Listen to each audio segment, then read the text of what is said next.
This cannot be our future. This cannot be the future of America. We cannot have presidents inciting and mobilizing mob violence against our government and our institutions because they refuse to accept the will of the people under the Constitution of the United States.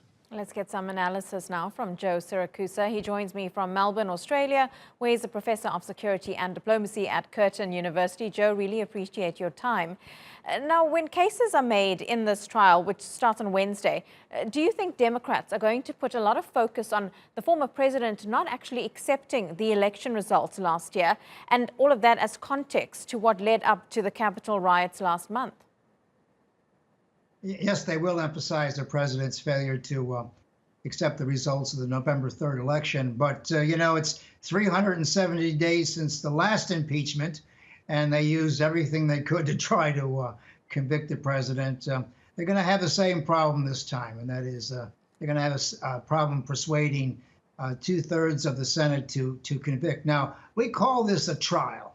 It's more like a political trial more than a criminal trial where you have to prove beyond reasonable doubt. What they're trying to prove here is that the president instigated the riot. He put everybody in place. Now, look, I watched the president's speech before the rioters. I saw the riot itself. The riot started out as a political protest, which soon morphed into a political riot, sure enough. And the president will be able to stand behind freedom of speech. That is, he didn't actually tell anybody to go in there and tear anything up or knock anybody down. There were about 3 to 5% of the political protesters who had murder on their minds, and they were in a very bad mood. The president didn't ask him to do that, and he backed off. But look, he's going to hide behind the First Amendment.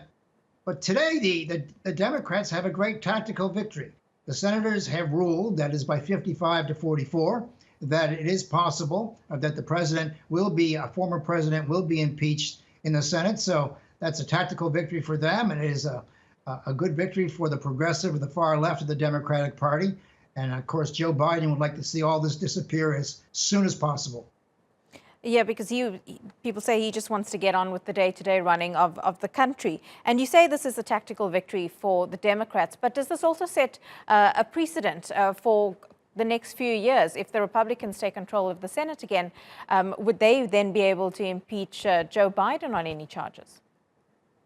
Well, in recent years, because of the bitter nature of politics in the United States, I imagine that this could be the case. I mean, if the Democrats want to go this way, if they want to make sure that the president serves at the pleasure of the Congress, they could continue to take turns impeaching each other. This, of course, is the problem. Once this thing starts, it really never ends because it'll just have this back and forth effect.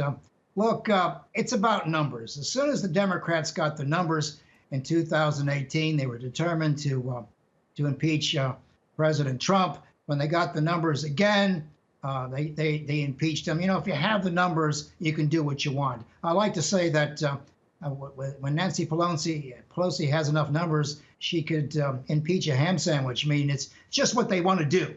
Now they know full well that they can't do much more in the Senate, which will probably, no doubt, acquit the president. So, as I say, it's back to a tactical victory. President Trump will survive this. The Republican Party will survive this. There were two factions, those who support his claim the election was stolen and those who would just prefer to govern. On the other hand, the Democrats got their problems too. Joe Biden has inherited a divided Democratic Party. But this is the down payment that Biden has to pay to his left to get their cooperation moving forward. So at the end of the day, this is about politics. This is about numbers. And it isn't so much what the president said or what he didn't say, is because you can't prove motivation. You know, the First Amendment, freedom of expression, is not free. A lot of people say things which cause damage and are hurtful and may lead to crimes, but the freedom of the speech doesn't put them there in the first place.